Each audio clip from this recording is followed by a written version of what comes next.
seguimos con nuestros temas que tienen siempre relación con las reflexiones que hacemos sobre esta forma de vivir que cambia tanto y es fruto de los cambios que la ciencia ha ido haciendo como pionera, pero que no solamente ha cambiado sus conocimientos, ha cambiado también nuestras formas prácticas de vivir, de pensar, de relacionarnos, y ha puesto en nuestras manos unos instrumentos que en principio parecen simplemente curiosos, pero luego vamos descubriendo las posibilidades que tienen.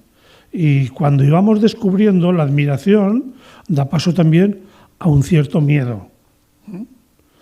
Porque hay instrumentos tan poderosos que en manos de según quiénes, y quienes podemos ser cualquiera, o incluso todos, o una gran mayoría, pues la humanidad a veces se ve que el concepto de persona y el concepto de bien y el concepto de progreso y el concepto de justicia y tantos conceptos también están muy trastocados y que por lo tanto pues no sabemos si tendríamos que ponernos de acuerdo o antes de ponernos de acuerdo ya empezar a utilizarlos así indiscriminadamente. Bueno, pues en esto vamos avanzando en nuestra reflexión y hoy, para que nos avance más, tenemos a alguien que en su apariencia juvenil es una gran doctora, muy conocedora precisamente de estas tecnologías, de sus posibilidades y también de sus riesgos. Es Sandra Lumbreras, dirige un instituto de investigación, la Pontificia Universidad de Comillas, en Madrid, y es encargada también de distintos departamentos y cosas que hacen ahí en la Universidad de Comillas, que siempre ha tenido a gala ser una universidad de educación integral y que por lo tanto abarcan no solamente cuestiones de conocimientos para los alumnos, también de su desarrollo personal y de su capacitación para plantearse los dilemas éticos que la vida profesional luego les planteará. Pues le damos las gracias a Sara, que ha venido deprisa y corriendo de Madrid, en donde hoy ha tenido su jornada ordinaria en la facultad, ha llegado a tiempo para estar con nosotros y se volverá enseguida, porque mañana le espera de nuevo la facultad y antes en casa a alguien que no está muy bien, con los niños que en la guardería le cogen todo lo que es propio de las guarderías. O sea que también es madre, y madre muy dedicada. Pues muchas gracias, Sara, y tienes el micrófono para ti y nuestra cabeza y nuestros oídos también. Muchísimas gracias, muchas gracias por esta presentación tan cariñosa. Es un placer estar aquí con vosotros. Y bueno, a mí lo que me han pedido es que hablase un poco más de estas posibilidades tecnológicas nuevas con las que nos estamos encontrando y que, como decía José, pues nos están haciendo replantearnos un montón de categorías que previamente considerábamos pues al menos un poco más sólidas. Entonces vamos a seguir esta primera idea de estas tecnologías innovadoras, cuánto poder. Lo que me gustaría hacer con vosotros en este rato es sobre todo presentaros pues quizá posibilidades que algunas de ellas conozcáis bien, otras no, pero ver estas posibilidades nuevas de la tecnología de manera ordenada, ver cómo nos afectan a los seres humanos en particular, cuando consideramos que la tecnología tiene como objeto el propio ser humano y a eso lo llamamos las antropotecnias, ¿no? Hablaré también de qué es lo que sucede cuando la tecnología media las relaciones entre el ser humano y cuando potencialmente nos relacionamos con la tecnología de la misma manera que nos relacionaríamos con otra persona. Y me gustará terminar de manera abierta planteando quizá unas claves para la evaluación de estos desarrollos, en las cuales pues no voy a entrar mucho porque a mí lo que me han pedido es que hablemos de tecnología. Entonces, pues empezando ya, os traigo unos ejemplos que me parece que son particularmente evocadores de las perspectivas con las que nos estamos encontrando ahora. No sé si esta pintura os resulta familiar a alguno de vosotros. Últimamente he estado preguntando en conferencias y a alumnos, en comillas, y hay un pequeño porcentaje de la gente que me dice que sí, que efectivamente le suena esta pintura. Esta pintura lleva como título Teatro de Ópera Espacial y bueno, lo que representa parece que es una ventana enorme a un espacio. Parece que estuviera pintada al óleo, ¿no? Unos trajes bastante evocadores, una escena misteriosa. Y bueno, es la obra que resultó ganadora en el premio de arte digital de la Feria de Arte de Colorado, este verano no, el verano anterior, ¿vale? Con arte digital, a lo que ellos se refieren es a que son obras de arte en las cuales los artistas se han podido ayudar de medios digitales. Pues, por ejemplo, utilizar un iPad, una tableta para dibujar, o a lo mejor utilizar un software, un programa de ordenador para modificar las imágenes, este tipo de elementos, ¿no? Entonces, cuando se publicó el veredicto, que además había sido por unanimidad, al poco tiempo después el autor desveló que había realizado esta obra utilizando DALL-E, la primera inteligencia artificial generativa que realmente empezó a funcionar bien y a ser eficiente en el desarrollo de imágenes. Entonces esto se salía de lo que se esperaba como arte digital. Es que nosotros esperábamos que esto fuera pues una persona con un iPad, pero ¿cómo vamos a aceptar que lo haya generado una IA? Y entonces hubo muchos, sobre todo otros participantes, que pidieron que se les retirase el premio al autor. Pero después de una discusión bastante acalorada, que además se hizo pública a través de Twitter, pues se iban poniendo los datos y el artista también compartió un poco cómo había sido su proceso creativo. Había generado cientos de bocetos. Había ido buscando la descripción, él tenía la idea del teatro de ópera espacial, pero uno podía seguir pues eso, cientos de bocetos distintos que había ido refinando para que le resultasen más expresivos y le había llevado pues una cantidad de horas que era semejante a la de las obras presentadas por cualquier compañero. Pero bueno, el caso es que después de esta discusión en la que había, pues como siempre, dos bandos, los jueces volvieron a reunirse y dijeron que efectivamente esa era la obra que habían seleccionado y que ratificaban su decisión, que iba a ser el ganador, y que entendían además que la inteligencia artificial se había utilizado como una herramienta más, que había sido un nuevo pincel. Entonces yo creo que aquí se nos manifiesta de manera muy patente que la IA generativa ha irrumpido en nuestras vidas con unos potenciales para la creatividad tremendos, pero que no deja de ser una herramienta al servicio de la creatividad humana. Es más, el año pasado nos pidieron a un compañero y a mí que escribiéramos un capítulo en el Informe España, que no sé si lo conocéis, es uno de los informes sociales con más antigüedad en España. Yo creo que cumplían el año pasado la edición 30 y ahora dentro de muy poquito se iba a presentar, no sé si la semana que viene o dentro de 2 semanas se presenta la siguiente.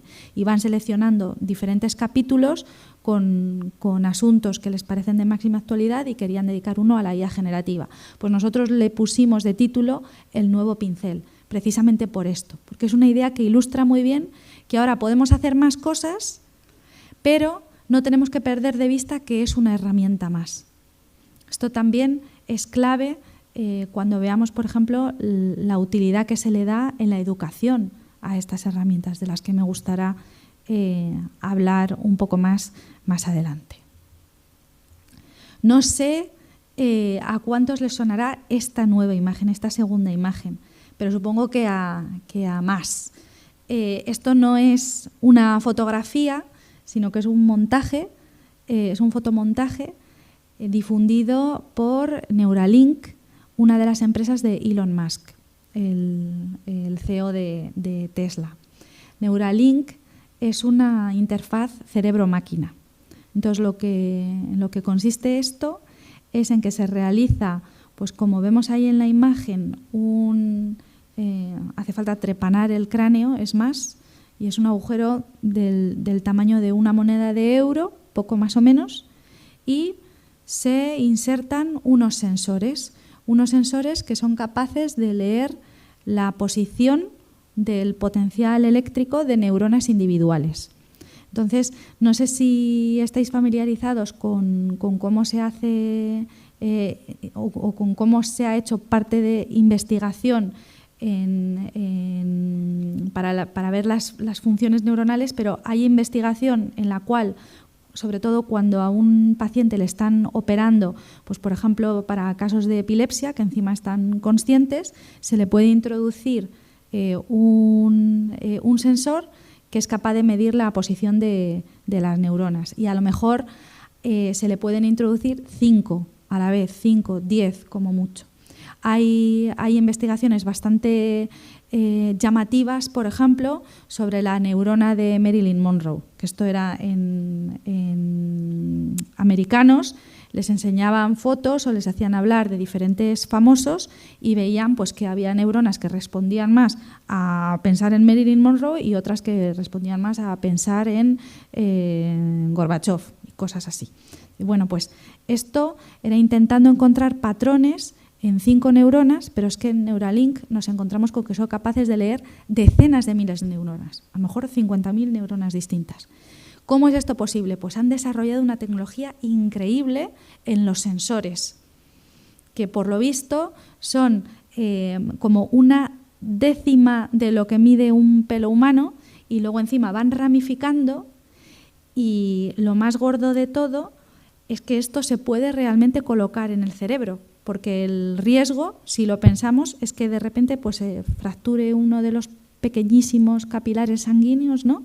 Y esto no se puede, pues no se puede permitir. Entonces han tenido que desarrollar un robot que mediante inteligencia artificial lo que hace es ir anticipando el mejor camino para ir emplazando los sensores.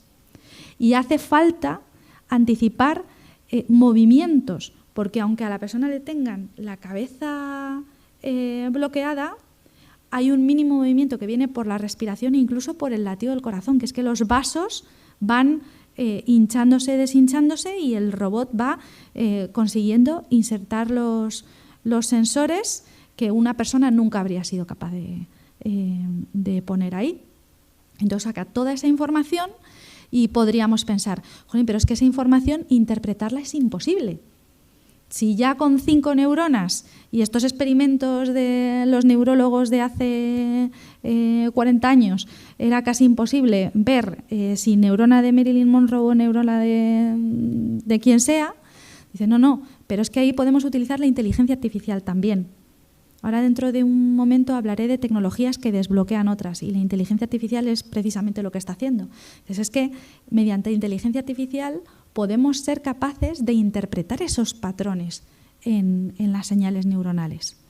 Lo que podría ser ruido, dices que yo no sé lo que significa esta neurona. Dice, claro, es que a priori es imposible saberlo, pero lo que sí que puedes hacer es monitorizar a una persona y entrenar un sistema de inteligencia artificial que haga esa interpretación por ti.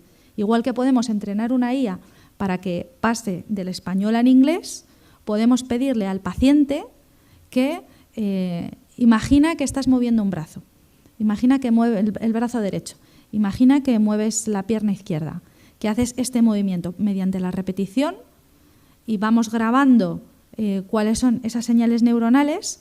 Al final la máquina, que al final la inteligencia artificial lo que hace es descubrir patrones en los datos, ¿no? De manera muy avanzada, pero es el descubrimiento de patrones estadísticos, es capaz de identificar en ese ruido qué es lo que ese ruido significa en términos de movimiento, ¿vale? La idea que tenía Elon Musk, o por lo menos la que decía, era que esto se iba a utilizar para devolver el movimiento a personas que estaban paralizadas.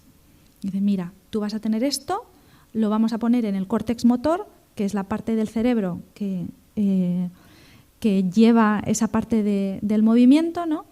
Y mediante la inteligencia artificial podremos interpretar cómo tú quieres moverte y ese movimiento lo vamos a pasar a un exoesqueleto robótico, a estos trajes que tienen su propio movimiento. Entonces, aunque tú no puedas caminar, tu exoesqueleto va a caminar por ti. Aunque tú no puedas mover los brazos, el exoesqueleto los moverá por ti. Y va a leerte el pensamiento porque esa interfaz cerebro-máquina va a llevar la información directamente de tu pensamiento al exoesqueleto. Entonces, por el momento, esto parece que está funcionando, al menos lo que han pasado a la FDA, que es esta autoridad que lleva los medicamentos en Estados Unidos, es que los test están funcionando bien con el primer humano con el que lo han probado. Tardaron muchísimo tiempo, por cierto, en que les dejaran probar con humanos, porque garantizaban que podían meter bien los sensores, pero luego no garantizaban que los pudieran sacar bien también. Pero al final parece ser que lo han conseguido, y con una persona que está efectivamente paralítica están haciendo las pruebas y por el momento van bien. Entonces espera que en los próximos meses den más noticias. Otro tema curioso asociado a Neuralink es que cuando pidieron voluntarios para realizar las pruebas, ¿vosotros creéis que casi todos eran paralíticos? Pues uno diría que sí, ¿no? Porque ¿quién va a querer trepanarse el cráneo para...? Pues la realidad es que le llegaron miles de voluntarios que eran personas completamente sanas. Porque claro, les preguntaban, ¿y tú por qué quieres participar?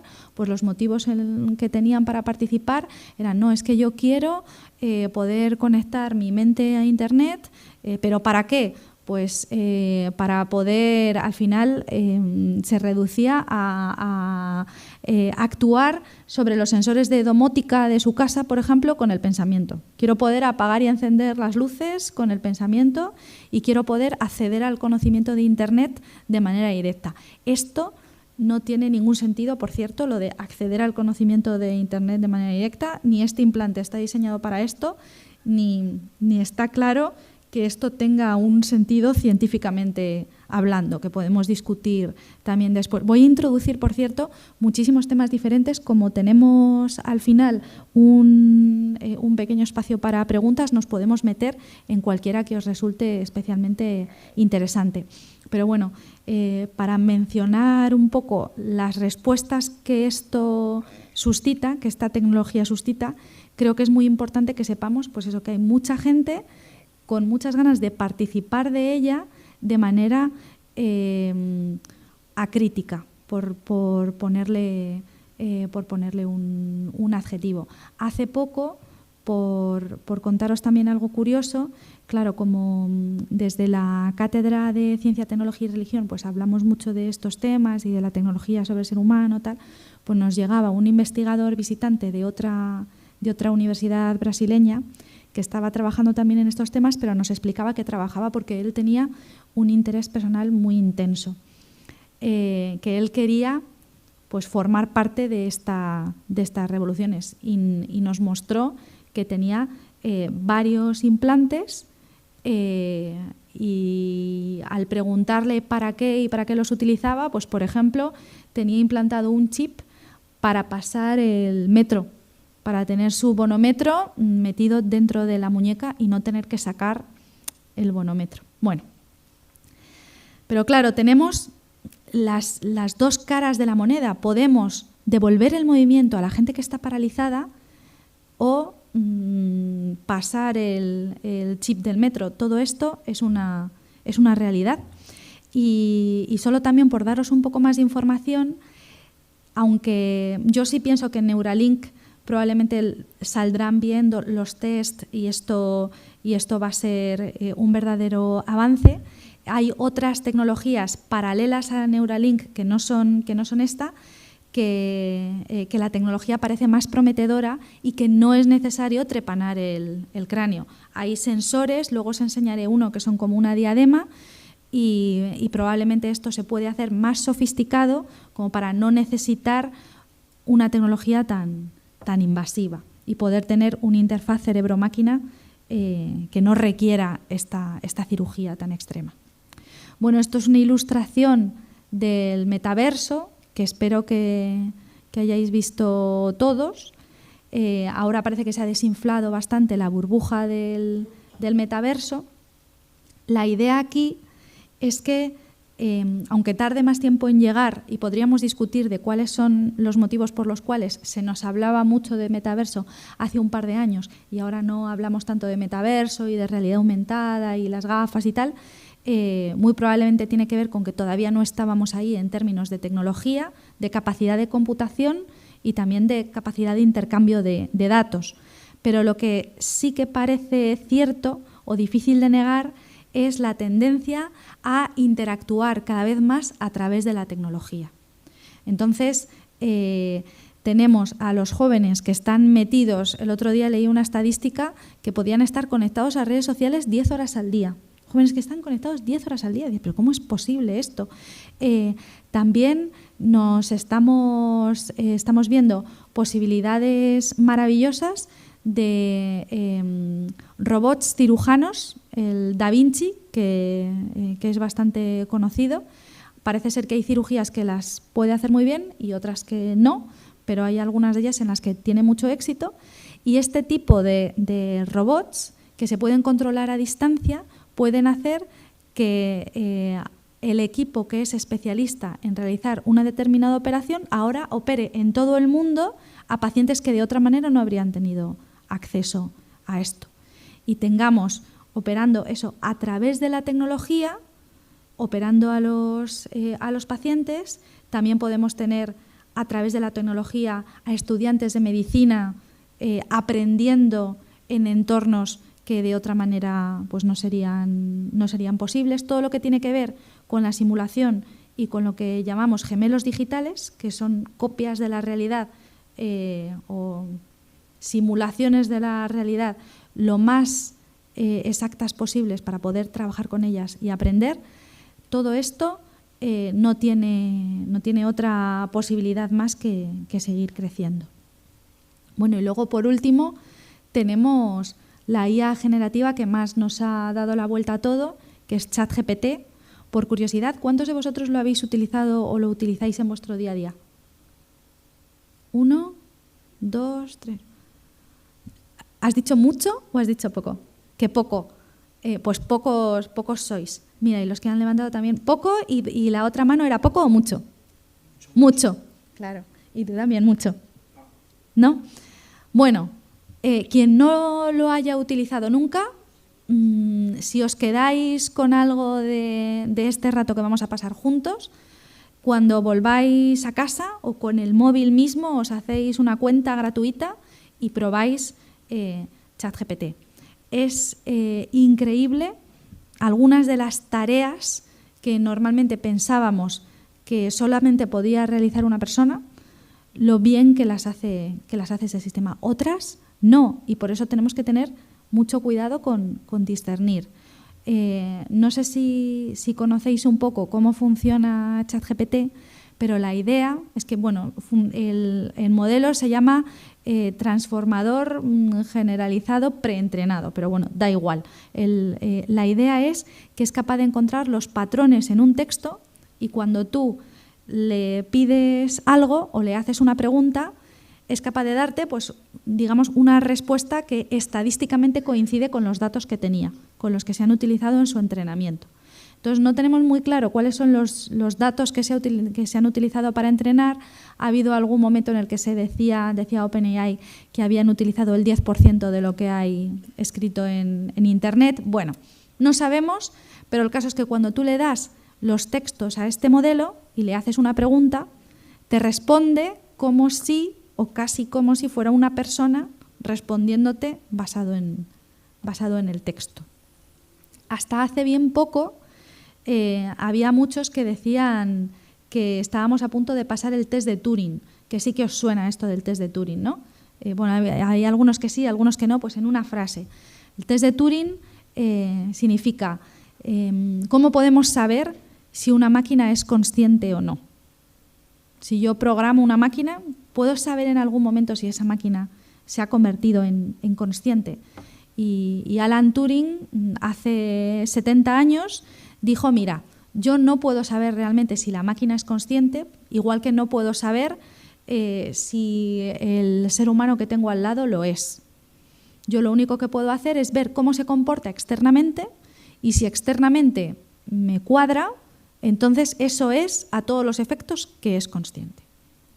Y con respecto a la inteligencia artificial, durante mucho tiempo se hablaba pues qué día pasaríamos el test de Turing, en qué momento podríamos hablar con una máquina como quien habla con una persona y ser indistinguibles, y ahora pues ChatGPT ha pasado el test de Turing. Es bastante fácil engañar a una persona en interacciones, sobre todo en interacciones cortas.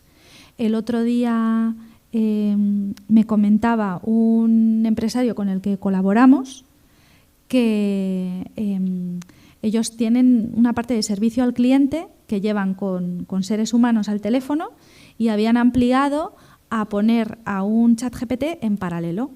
Y además le habían puesto un nombre que era bastante claro que era una inteligencia artificial, pero la gente no se da cuenta. Es que no me acuerdo si era Leia o Laia o algo así, pero acababa con IA.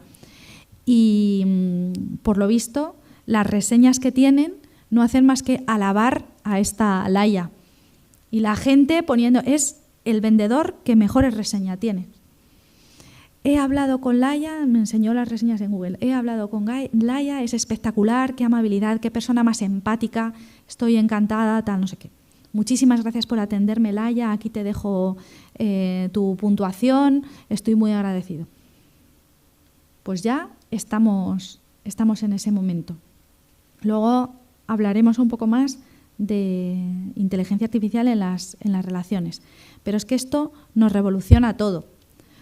Nos revoluciona todo porque ahora la inteligencia artificial puede realizar trabajos que antes solamente podíamos realizar los seres humanos. Entonces, ¿cómo vamos a asegurarnos de que esta transición se realice con justicia? Esto es una pregunta muy importante. ¿Cómo la vamos a utilizar de manera responsable? Porque la inteligencia artificial no razona, no crea. Eso lo tenemos que poner los seres humanos, pero es una herramienta maravillosa. O sea, es un nuevo pincel, pero un pincel como nunca lo hemos tenido. Tenemos la obligación de aprender a utilizarlo y de utilizarlo de manera crítica. Que no nos lleguen, pues como me llegan a mí alumnos, y a todo el mundo le están llegando alumnos, que los trabajos los hacen con ChatGPT, no han aprendido nada, encima te escriben 4 tonterías, porque claro, estos sistemas se equivocan también, no hay un razonamiento detrás, ni hay un proceso creativo que esté llevando a cabo esta creación. Pero tenemos que utilizarlo para poder aprovecharlo de manera responsable. Bueno, pues yo creo que con eso podemos pasar. Aquí tenía yo una breve presentación, por si acaso no me presentaban, pero como me ha presentado muy bien José, pues la salto. Entonces voy a pasar muy por deprisa, haciendo un viaje sobre la cuarta revolución industrial y qué es lo que pasa en cada uno de los sectores. Y luego ya vamos a hablar de antropotecnias y de qué pasa con el ser humano, con los conceptos de mejora, sobre todo de las relaciones y el trabajo. Entonces, cuarta revolución industrial, pues supongo que os sonará a todos el término.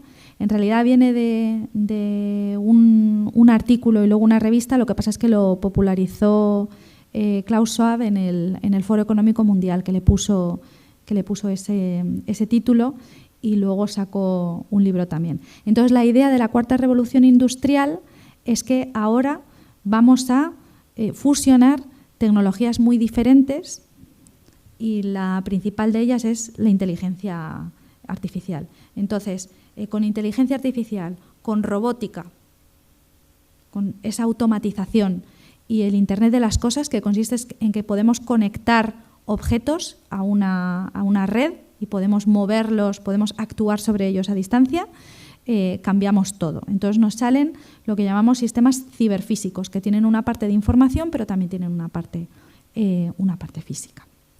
Y esto aumenta muchísimo la productividad. Tenemos que tener claro que, pues eso, si esta es la cuarta revolución industrial, venimos de otras 3 revoluciones industriales. Entonces, la primera revolución industrial, pues la máquina de vapor, ¿qué es lo que hizo? Independizó de alguna manera el trabajo de los seres vivos. ¿No? Es que antes, para poder moverte, necesitabas un caballo, ¿no? Un caballo, un burro, una mula, yo qué sé, un buey, pero un elefante, pero necesitabas un animal. Con la máquina de vapor, ahora hemos automatizado esa producción de trabajo. Luego, en la segunda revolución industrial, que es la que nos fascina a los ingenieros industriales, surgió toda la parte de comprender cómo producimos las cosas y optimizar esa producción, las partes intercambiables.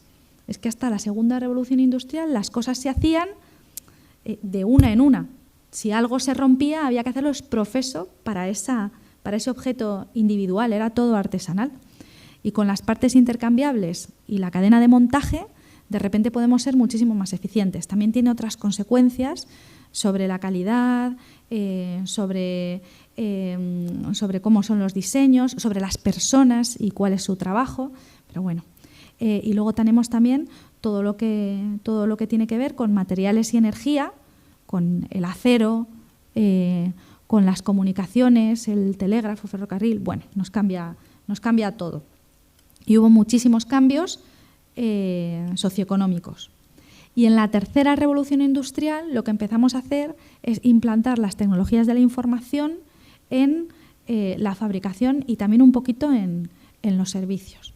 Entonces, por ejemplo, yo cuando estudiaba, que no hace tantísimos años, a lo mejor hace 20 años, a nosotros nos contaban en la universidad que había ciertas tareas que no se iban a automatizar nunca porque eran demasiado delicadas. Entonces, por ejemplo, la soldadura por puntos, que es una cosa muy delicada en un proceso de producción de automóviles, esto se decía que tenía que ser soldadores expertos porque un robot no podía ser tan delicado como para hacer soldadura por puntos, y ahora en todas las plantas lo hacen los robots. Pues esto viene en la tercera revolución industrial muy reciente. Y ahora en la cuarta, lo que estamos haciendo es que esas tecnologías de la información ya las fusionamos con la inteligencia artificial y con ese Internet de las cosas que hace que podamos automatizar casi todo. Entonces podemos tener fábricas inteligentes que vamos controlando de la manera más óptima posible, ciudades inteligentes, casas inteligentes, etcétera, etcétera. Entonces, en la industria inteligente o industria conectada, que lo llamamos de las dos maneras, estamos beneficiándonos de esas eficiencias y también metiendo la inteligencia artificial y la IA generativa para producir nuevos productos, para encontrar nuevas maneras eficientes de organizar la producción. Esto hay que tener mucho cuidado. El otro día, por ejemplo, hablaba con un alumno que ha acabado en Amazon, creo que es, y querían utilizar la IA generativa para que les desarrollasen esquemas óptimos de almacenaje, ¿vale? De gestión de almacenes. Entonces, pues mira, yo no creo que la IA generativa lo vaya a hacer mejor que los métodos que tenemos ya clásicos de optimización, tal, pero esto hace falta combinarlo. Entonces, por sectores, pues como hablábamos, la fabricación inteligente, esto es increíble. Luego, por otro lado, se nos mete también toda la parte de mantenimiento predictivo, que claro, que yo puedo saber en cualquier momento que un determinado equipo está a punto de romper y me ahorro las consecuencias que tiene esa avería. Esto es muy importante, por ejemplo, en temas de prospecciones petrolíferas, que sabéis que si se rompe el taladro es súper difícil sacarlo, se pierde todo y puede pasar a lo mejor por un sobrecalentamiento. Pues tú eres capaz de darte cuenta que se está sobrecalentando, que las vibraciones cambian un poco el patrón, y con esto paras y eres capaz de evitar las consecuencias peores de tener ese fallo. Acabamos de empezar, en comillas, unos compañeros, una cátedra explícitamente de aplicaciones de la inteligencia artificial al mantenimiento predictivo. sobre todo aplicado a la generación de electricidad, porque sabéis que en las turbinas también, que se te rompe una llave de una turbina y aquello es desastroso. Entonces, poder evitar este tipo de averías es clave. Y luego también que podemos ahorrarnos muchísimo en los temas de prototipos físicos, el que yo pueda tener mi simulación que realmente funcione bien. Esto puede cambiar por completo el panorama. Luego, dentro de la salud tenemos muchísimo, podríamos haber hablado horas, que creo que habéis tenido alguna conferencia pues centrándose más en herramientas como CRISPR. Que CRISPR-Cas9, claro, te permite poder hacer cambios genéticos que antes no había nada. De nuevo, también es muy importante tecnologías convergentes. Nos hace falta inteligencia artificial también para poder descubrir realmente esa edición genética, qué impacto va a tener. Porque no es cuestión de empezar a cambiar cosas al tuntún, sino realmente de tener una predicción. Y luego, por otro lado, tenemos muchísimo avance en sensores y en dispositivos. Pues, por ejemplo, en comillas, tengo un compañero que está desarrollando maneras de medir de manera más rápida la tensión ocular. Pues para que la gente que tiene glaucoma pueda de manera muy sencilla en su casa medirse la tensión ocular y que no haya ningún retraso en que te encuentren que la tienes demasiado alta, que te la puedas medir todos los días en tu casa de manera barata y sin mucha incomodidad. Luego también tenemos toda la parte de aplicación de la inteligencia artificial a diagnósticos y a selección de tratamientos o a desarrollo de fármacos, que eso es otra rama. Dentro de la IA aplicada a diagnósticos y a selección de tratamientos, aquí es que hay muchísimo por descubrir.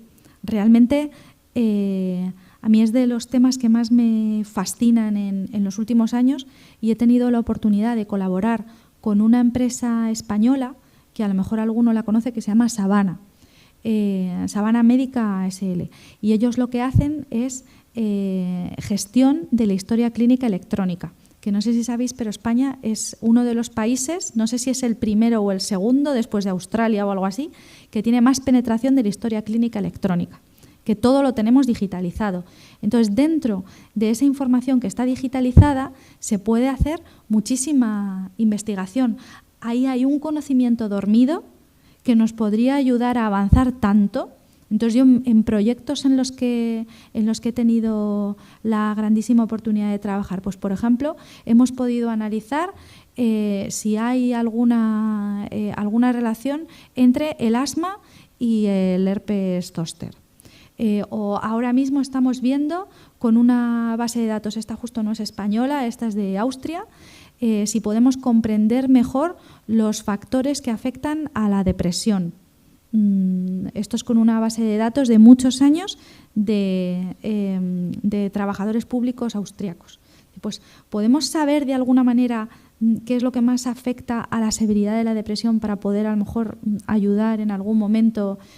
Otro proyecto que tenemos también abierto es ver, es que me parece tan importante esto, ver si la gente que ha tenido litiasis renal, una piedra, luego tiene mayores probabilidades de tener un accidente cardiovascular. Pues esto, si yo quiero desarrollar un estudio, esto es muy caro, porque para hacer un estudio tiene que haber una farmacéutica que lo financie o tener dinero público, que es muy difícil, y es que podríamos utilizar el conocimiento que ya tenemos de cómo han ido sucediendo esas cosas en el pasado para los pacientes. Y estamos desarrollando muchísimo la inteligencia artificial para poder hacer esto. Dentro de ciudades inteligentes, pues esto es bastante importante porque nos pueden ayudar con problemas enormes como para la conservación de la energía, ser más eficientes y, por ejemplo, reducir atascos. El tema del vehículo autónomo, que tanto desasosiego despierta, en realidad su gran potencial es acabar con los atascos. Y yo os recomendaría, si os interesa este tema, que veáis vídeos en Internet de cómo, gracias a la conducción automática, se puede gestionar perfectamente, incluso en intersecciones sin semáforos, y esta eficiencia puede realmente mejorar el estándar de vida en las ciudades. La parte de agricultura inteligente también es otra maravillosa, y tenemos también varias empresas españolas que, por ejemplo, han desarrollado sistemas para monitorizar los contenidos del suelo para ver si hay necesidad de fertilizantes, de agua, etcétera, etcétera. Esta agricultura de precisión nos puede llevar a optimizar mucho los rendimientos. Y luego también tenemos pues todo el tema de drones que nos pueden ayudar mucho a llevar, pues si vemos que necesitamos un determinado tipo de fertilizante, pues se lleva solamente al área en la que se necesita. En la parte de finanzas, pues tenemos toda la parte de blockchain. Si nos va a llevar a transacciones pues más seguras y eficientes, está por ver, pero desde luego el potencial está ahí. Para el comercio, pues lo que os contaba antes, ¿no? de qué es lo que nos pasa con estos chatbots que sustituyen a los vendedores y que realmente en muchos casos pues lo hacen mejor. Por cierto, ahora con la nueva legislación europea va a ser obligatorio que nos digan que estamos interactuando con un chatbot, que eso es algo que me parece que era distópico completamente, que yo pueda estar hablando con una máquina y que no me digan que estoy hablando con una máquina. Pero bueno, y todo el tema de realidad aumentada para las compras, tal como veíamos. Del sector de la energía podríamos hablar muchísimo, pero lo único que me gustaría destacar es que nos puede hacer mucho más eficientes, y que cosas que se decían, igual que os mencionaba que cuando yo estudiaba me decían que la soldadura por puntos la tenían que hacer personas, cuando yo estudiaba a mí me decían que la generación distribuida no podía funcionar. Eso de tener un sistema 100% renovable con solar, eólica, dice, no, es que ¿quién controla el viento? ¿Quién controla el sol? Nadie. Entonces un sistema no puede funcionar si no tenemos generación de combustibles fósiles que puedan suplir lo que sucede cuando el sol no brilla y el viento no sopla. Pues estamos viendo que eso no es cierto, que hay tecnologías para almacenamiento, pero sobre todo que hay maneras de diseñar redes inteligentes que puedan gestionar esta generación pequeñita, renovable y distribuida, no concentrada en unas pocas grandes plantas. En educación he mencionado ya algunos ejemplos, pero quizá el potencial que más me emociona es la posibilidad de personalizar el aprendizaje de manera muy, muy barata en términos de coste. Yo, por ejemplo, os puedo contar que el año pasado en una asignatura que tuve para los alumnos de doctorado, les hice un examen diferente a cada uno, gracias a poder utilizar ChatGPT. Sabiendo cuál era el tema de su tesis, yo les daba una asignatura justo de aplicaciones de la inteligencia artificial, y entonces pude diseñar un examen distinto para cada uno. Y luego pude hacer lo que a mí me parece que sería lo ideal, que es combinar un uso inteligente de la inteligencia artificial con una interacción más intensa entre las personas. Entonces, en lugar de yo perder tiempo haciendo los exámenes los hice de manera optimizada con ChatGPT, uno para cada uno, y lo que pasa es que luego les pude poner el examen oral y pudimos mantener una conversación muy interesante sobre las posibilidades de la asignatura para cada uno de los temas de investigación de estos chicos. A mí, si podemos en educación avanzar hacia la personalización, pero mantener e incrementar, que me parecería muy importante, incrementar lo que son las conversaciones, lo que es el valorar realmente la comprensión, la aplicación de conocimientos. Si lo hacemos mal, nos cargamos el sistema educativo. Si la inteligencia artificial la integramos mal, nos hemos cargado todo. Pero si la integrásemos bien, podríamos avanzar muchísimo. Bueno, hablando de qué es lo que sucede cuando la IA y la tecnología en general tiene como objeto el ser humano. Hay un concepto muy importante que es el de convergencia, que es lo que os decía, que hay tecnologías que hacen de llave sobre otras y en el fondo tenemos convergencia de muchos tipos. Podríamos hablar, quizá lo más clave es pensar en la convergencia de dispositivos. No, es que mira, antiguamente yo cuando era adolescente teníamos el teléfono fijo de casa, que era con el que llamabas, teníamos la tele, que veíamos la tele, ¿no? Teníamos la radio también en casa, teníamos otro aparato con el cual escuchábamos las cintas y ya está. Y una cámara de fotos a lo mejor. Y es que todos esos ahora están combinados en un único móvil. Ha habido una convergencia. Eso sería una convergencia de dispositivos, pero tenemos pues otros tipos de convergencia. Y tenemos las que llamamos tecnologías convergentes, que son las que se piensa que realmente nos van a cambiar todo el panorama de lo que es posible y lo que no. Las tecnologías convergentes, que las voy a mencionar ahora, ¿vale? En las transparencias siguientes. Entonces, tenemos por un lado la nanotecnología. Nanotecnología que lo que se dice es que todavía no hemos visto nada. Entonces, por ejemplo, ya parece que hay posibilidades de los stent que mantienen un vaso circulatorio abierto que pudieran liberar medicación para tratar mejor las obstrucciones.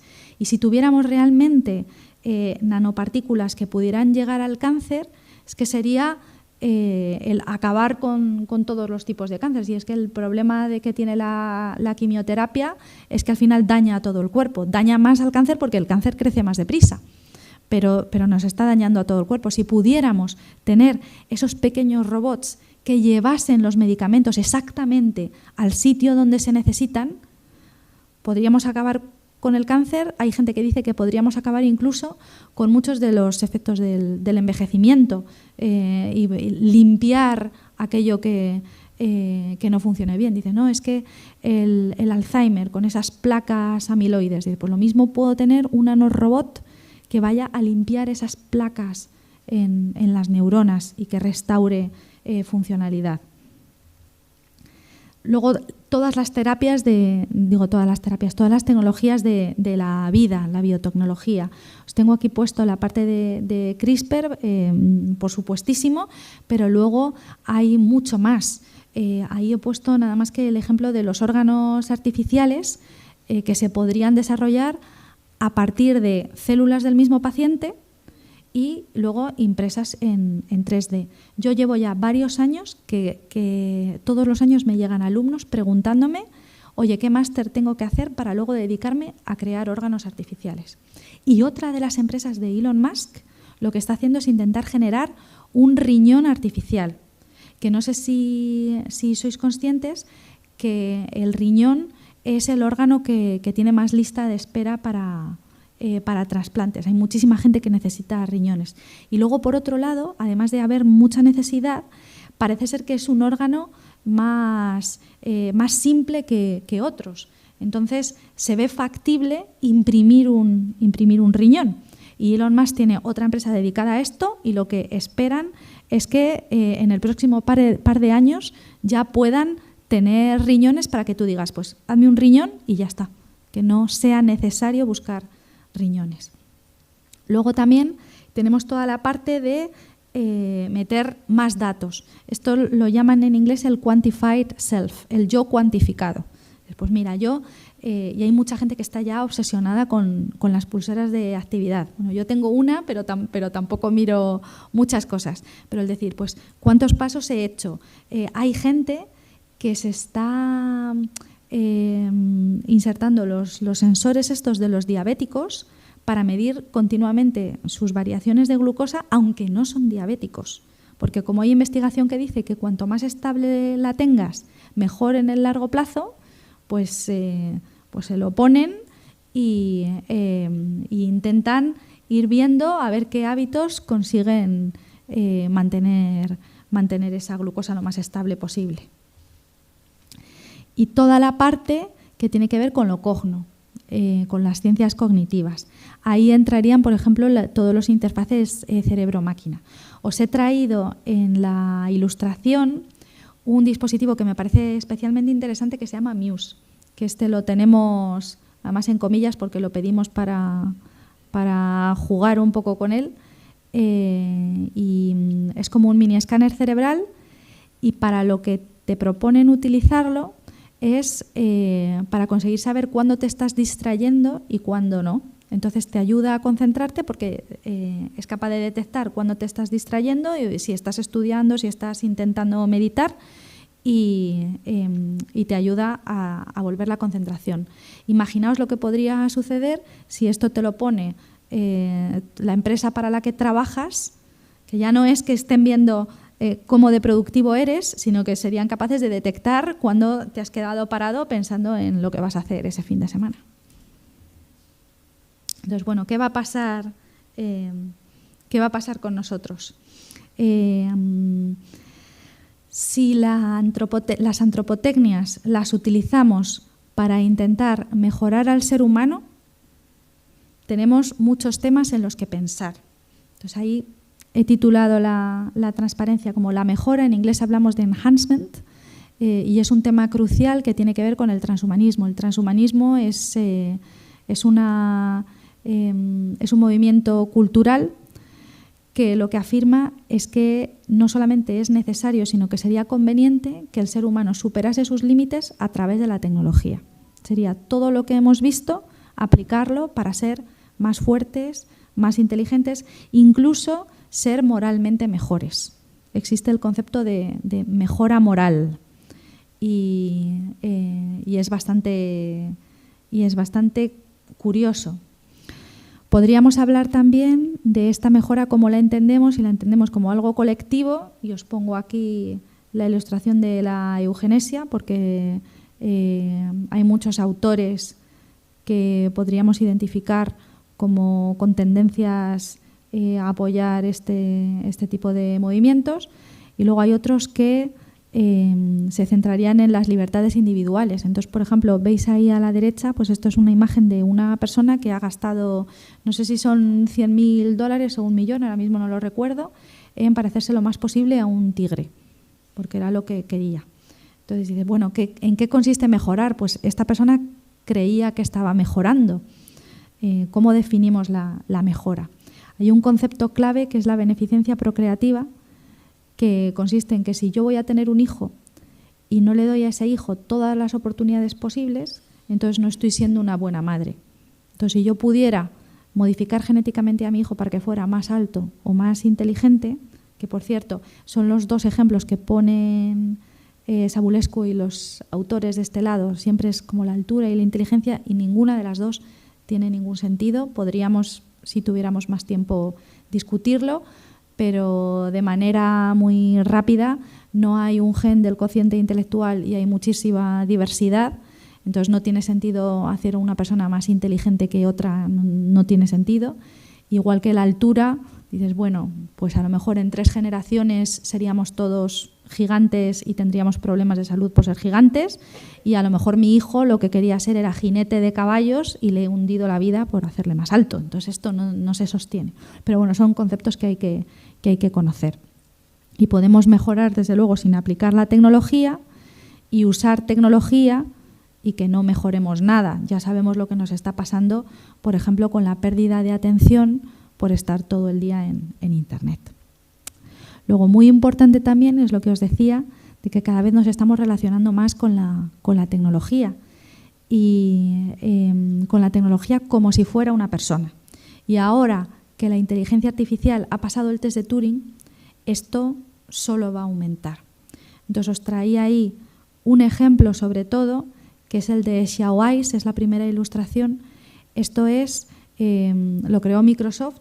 Es una especie de novia virtual que tú pagas y tienes acceso a tener chats o llamadas con ella, y Y bueno, y se adecúa pues a las preferencias del usuario. A mí me gusta que me den los buenos días y las buenas noches, o a mí que me cuenten chistes, yo quiero discutir de política, yo quiero tal, y se adecúa a lo que el usuario busca.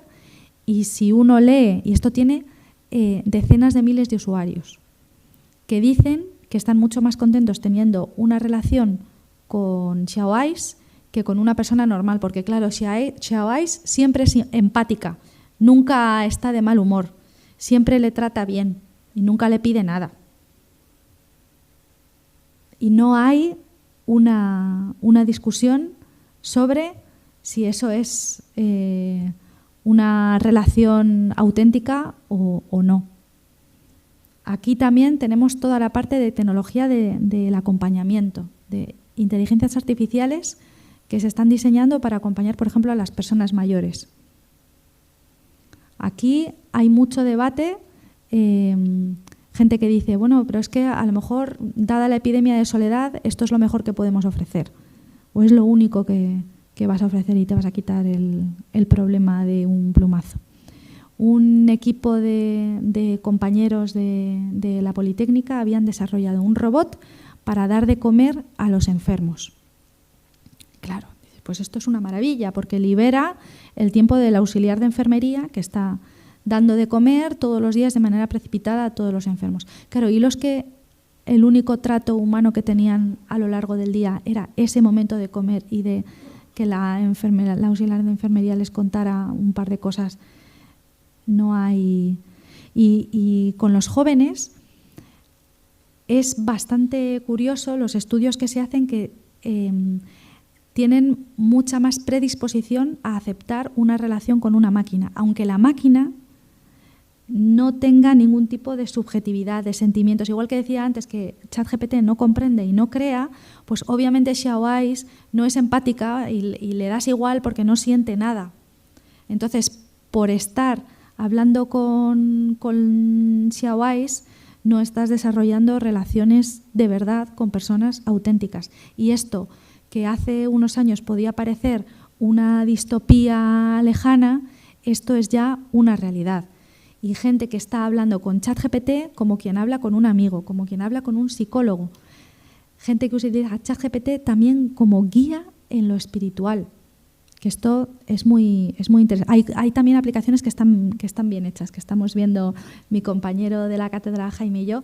Hay, por ejemplo, una IA que se llama Lumina, que está creada para ayudar a las personas en procesos de discernimiento. Y lo han entrenado con textos de discernimiento ignaciano y además está muy limitado para que nadie se cree una dependencia de la app. Tú le puedes hacer 3 o 4 preguntas, te ayuda a pensarlas, pero luego te dice, mira, esto lo tienes que hablar con una persona y yo ya no hablo más contigo.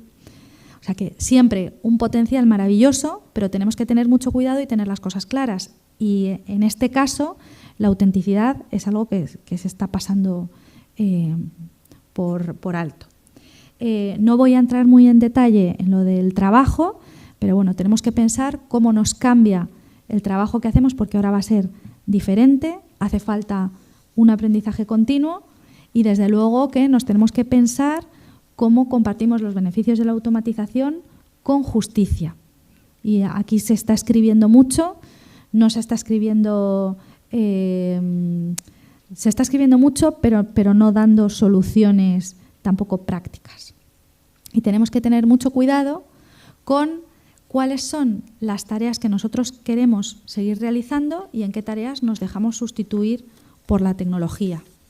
Entonces, yo ponía aquí el ejemplo, esto es una obra que se ha hecho, sería un ejemplo de arte digital y también una mano robótica, pues mira, pues tenemos un potencial enorme para la creación y para mejorar la vida de las personas, pero tenemos que tener cuidado con no sustituir al ser humano en aquello que el ser humano es insustituible, principalmente. Entonces, el ser humano es el único que crea, pero es el único que comprende, es el único que siente, es el único que acompaña, es el único que decide. Solamente podemos sustituir en lo que podemos sustituir, pero no en lo que somos insustituibles. Y tenemos que plantearnos, y ya con esto termino, tenemos que plantearnos para cada una de estas aplicaciones ¿para qué? La clave es el sentido de las acciones. Yo quiero, os ponía aquí un ejemplo muy de madre, quiero plantearme automatizar pues 2 tareas en mi casa. Un ejemplo muy de madre, pero porque me parece muy claro. El dispositivo de la izquierda se llama Mamarú y es una especie de cuna mecánica que tú pones a un bebé y está optimizado para moverle de manera muy parecida a la que la harías tú, y un bebé pequeñito te lo duerme. Entonces no tienes que andar tú durmiendo al bebé. Y el otro es la Rumba, que espero que muchos la tengáis porque es maravillosa, que te aspira al suelo sin que tú necesites hacer nada. Dices, bueno, pues ¿tiene sentido que yo utilice la Mamarú para librarme, entre comillas, de tener que estar durmiendo a mis bebés? ¿Qué es lo que yo quiero hacer? Yo quiero tener tiempo disponible, ¿para qué?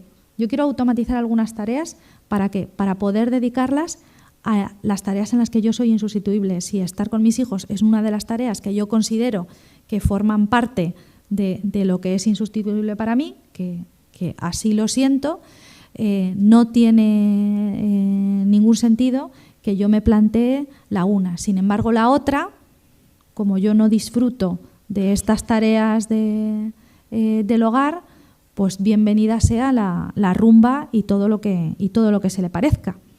Cuidado, que si yo disfrutase limpiando, a lo mejor no tiene sentido que automatice esa tarea. Tengo que pensarme siempre el para qué. Y para esto va a haber muchas veces en las cuales nos tenemos que basar en valores compartidos.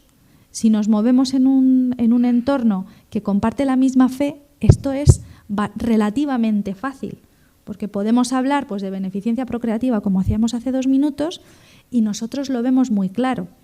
Pero en otros entornos no es tan claro. Lo que estoy planteando o lo que me planteo en los últimos tiempos es que a lo mejor tenemos que encontrar unos mínimos que quizás sean los derechos humanos y que nos ayuden a guiar para que sea una conversación compartida a nivel social, porque tenemos que guiar estos desarrollos tecnológicos. Porque no solamente es ver lo que aplicamos cada uno en nuestra vida, sino que tenemos que mantener una conversación abierta para ver qué desarrollos se apoyan y se fomentan y qué desarrollos nos interesa frenar. Y ahora estamos en un momento en el cual se está empezando a crear legislación.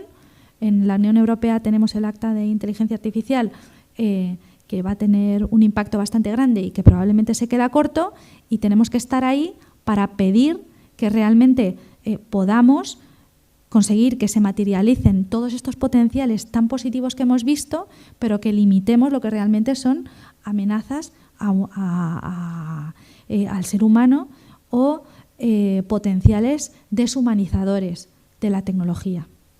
Entonces, es desde el sentido, desde el para qué, que podemos evaluarlos, como decía, para poder estas tecnologías innovadoras, que abríamos la presentación diciendo tecnologías innovadoras, cuánto poder, tenemos que conocer ese poder y que evaluarlo para saber realmente cómo queremos desarrollarlo y cómo queremos aplicarlo para que sea lo más humanizador posible. Muchas gracias.